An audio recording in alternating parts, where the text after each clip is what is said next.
Olá a todos, sejam muito bem-vindos a mais uma viagem profunda pelo mundo do conhecimento aplicado. Hoje, vamos tocar numa ferida que permanece aberta na vida de inúmeros profissionais, gestores e empreendedores ao redor do mundo. Sabe aquela sensação de que, se você não fizer algo pessoalmente, aquilo não sairá como deveria? Aquele peso nas costas de ser o primeiro a chegar no escritório e o último a sair, vendo a pilha de papéis ou e-mails apenas crescer. Enquanto você perde jantares em família e momentos de lazer? Pois é, existe uma crença limitante, quase um ditado popular, que diz: se você quer algo bem feito, faça você mesmo. Mas e se eu lhes dissesse que essa frase é a maior mentira que contaram sobre gestão e produtividade? E se a verdade for exatamente o oposto? Hoje, vamos explorar a obra fascinante de Dona M. Genet, que nos ensina que, se você quer bem feito, não precisa fazer você mesmo. Vamos desconstruir a arte da delegação através de uma narrativa envolvente que espelha a nossa própria realidade. Para começarmos, quero que imaginem dois homens, dois primos que são praticamente idênticos em tudo. Seus nomes são James e Jones. A história deles é o fio condutor desta nossa conversa e serve como um espelho perfeito para as nossas carreiras.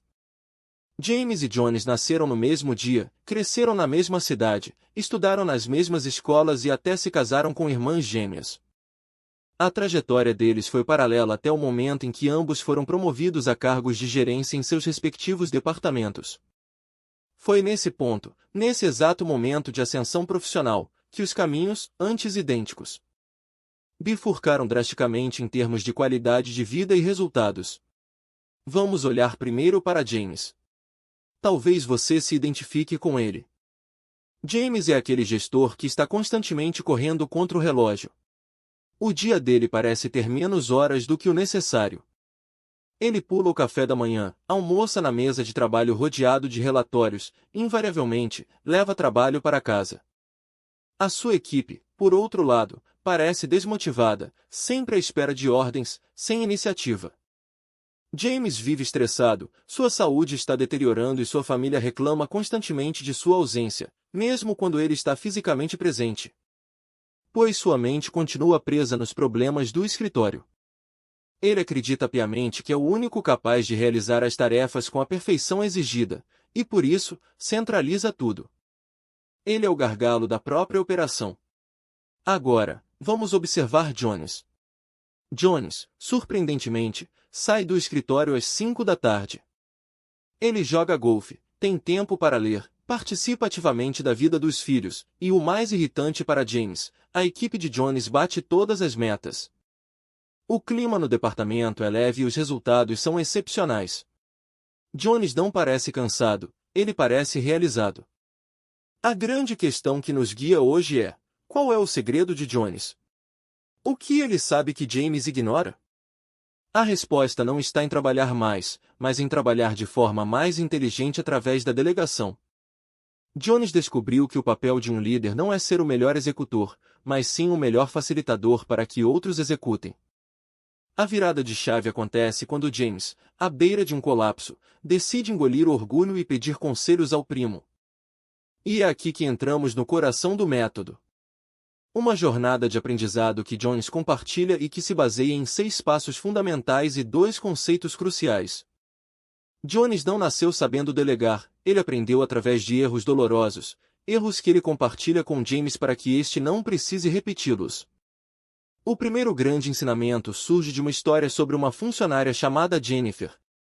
Jones conta que, no início de sua carreira como gestor, pediu a Jennifer que criasse um folheto para uma campanha. Ele sabia que ela era criativa e achou que isso bastaria. Quando Jennifer entregou o trabalho, foi um desastre. Não tinha nada a ver com a imagem da empresa. Jones ficou furioso, mas Jennifer, com toda a razão, defendeu-se dizendo que ele nunca havia especificado o que queria. Isso nos leva ao primeiro e segundo passos da delegação eficaz. O primeiro passo é a preparação interna. Antes de delegar qualquer coisa, você, como líder, precisa ter clareza absoluta do que deseja.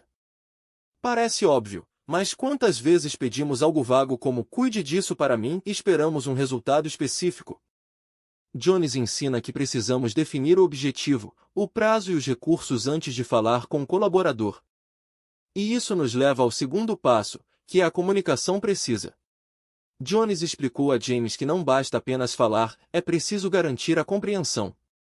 Uma técnica simples, mas poderosa, que ele introduziu foi pedir para que o funcionário repita, com suas próprias palavras, o que foi solicitado.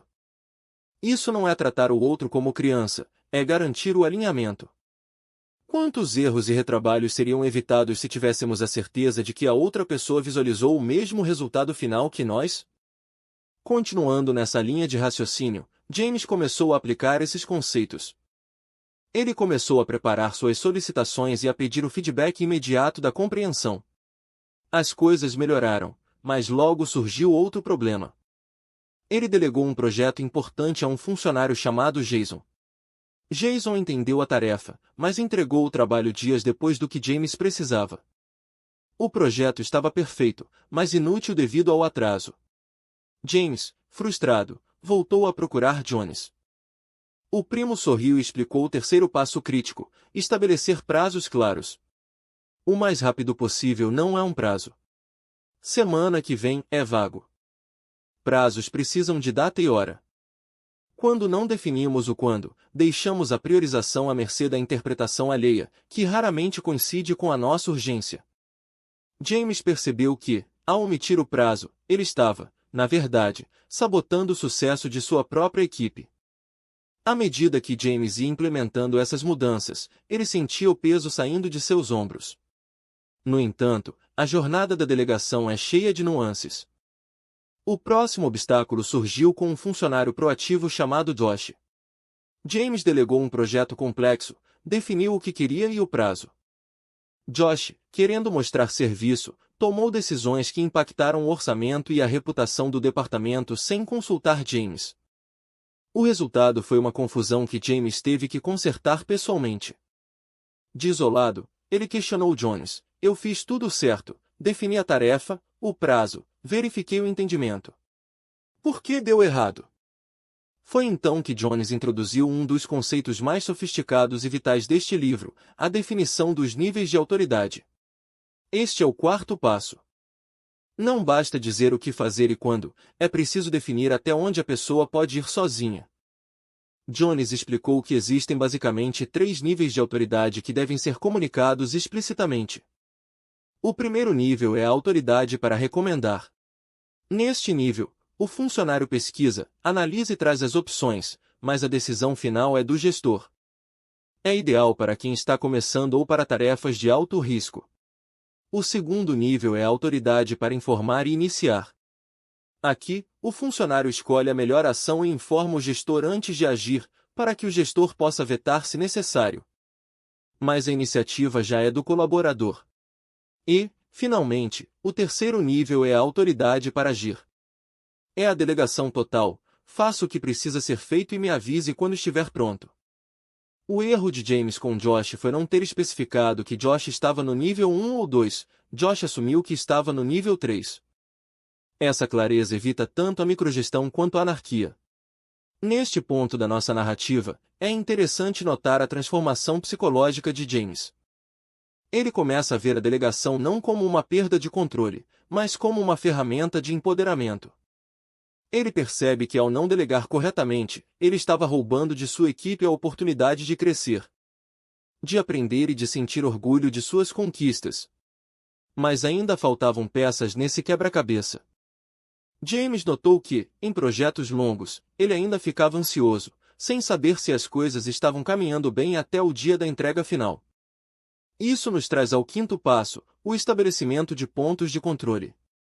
Jones explicou que delegar não é delargar, ou seja, delegar e largar. É preciso acompanhar. Mas como acompanhar sem ser aquele chefe chato que respira no pescoço do funcionário? A resposta está em acordar, logo no início, datas de revisão. São os checkpoints. Para um funcionário novo ou uma tarefa complexa. Esses pontos de controle devem ser frequentes no início e ir diminuindo à medida que a confiança e a competência são demonstradas. Isso cria uma rede de segurança. O funcionário sabe que terá momentos para tirar dúvidas e o gestor sabe que poderá corrigir o curso antes que seja tarde demais. James aprendeu que esses encontros não são para fiscalizar, mas para orientar e garantir recursos. E assim, chegamos ao sexto e último passo, que muitas vezes é negligenciado na correria do dia a dia, a revisão pós-ação, ou o debriefing. Jones ensinou que, após a conclusão de uma tarefa, é vital gastar alguns minutos conversando sobre o que aconteceu. O que funcionou bem? O que poderia ter sido feito de forma diferente? O que aprendemos? Esse passo fecha o ciclo de aprendizado. É aqui que o funcionário cresce e se prepara para receber mais autoridade no futuro. É também o momento de celebrar as vitórias.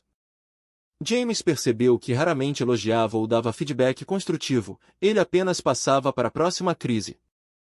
Ao instituir essa revisão, ele começou a construir um banco de conhecimento dentro da equipe e a fortalecer a autoestima de seus colaboradores. Agora, você pode estar pensando, isso é ótimo para gerenciar subordinados, mas e quanto ao meu chefe? Essa foi exatamente a dúvida de James quando seu próprio chefe, Jack, lhe passou um projeto enorme e vago. Sentindo a pressão antiga retornar, James hesitou. Mas então, ele teve um estalo de coragem. Ele decidiu aplicar os 6 passos para cima. Ele pediu uma reunião com Jack e disse, para garantir que eu entregue exatamente o que você precisa, posso fazer algumas perguntas? James guiou a conversa, esclarecendo objetivos, prazos e, crucialmente, seu nível de autoridade. Jack, longe de ficar irritado, ficou impressionado com o profissionalismo e a organização de James. Pela primeira vez, James saiu da sala do chefe não com ansiedade, mas com confiança e clareza. Ele percebeu que a delegação eficaz é uma via de mão dupla, é uma ferramenta de comunicação que alinha expectativas em qualquer direção hierárquica. A transformação na vida de James foi completa. Ao aplicar consistentemente esses 6 passos, preparar, definir e confirmar entendimento, estabelecer prazos, definir níveis de autoridade, criar pontos de controle e realizar a revisão final, ele deixou de ser o escravo do seu trabalho. A cena final da nossa história é comovente e ilustra o verdadeiro ganho dessa mudança. Vemos as duas famílias reunidas num churrasco de fim de semana. James está relaxado, brincando com os filhos, rindo com a esposa, sem checar o celular a cada 5 minutos. Ele não apenas melhorou seus números na empresa, ele recuperou sua vida. Ele entendeu que ao capacitar os outros, ele não se tornava dispensável, mas sim essencial como um verdadeiro líder. A lição que Dona Jeanette nos passa através desta fábula corporativa é que a centralização é uma armadilha do ego e da insegurança. Achamos que ninguém fará tão bem quanto nós, mas a verdade é que, se investirmos tempo no processo de delegação, as pessoas podem nos surpreender e fazer até melhor, pois elas trazem novas perspectivas e habilidades. Além disso, a delegação é a única forma escalável de crescer. Você tem um limite de horas, mas a capacidade da sua equipe, se bem gerida, é exponencial. Portanto, convido você a refletir agora sobre sua própria rotina. Quais tarefas você está segurando por medo ou hábito? Onde você tem sido vago em suas instruções? Você tem dado autonomia com responsabilidade ou apenas distribuindo tarefas cegamente? Tente aplicar, nem que seja com uma única tarefa esta semana, os passos de James e Jones. Prepare-se, comunique com clareza pedindo a confirmação, defina o prazo e a autoridade, acompanhe e dê feedback. Você verá que a mágica não acontece quando você faz tudo, a mágica acontece quando você orquestra para que tudo seja feito.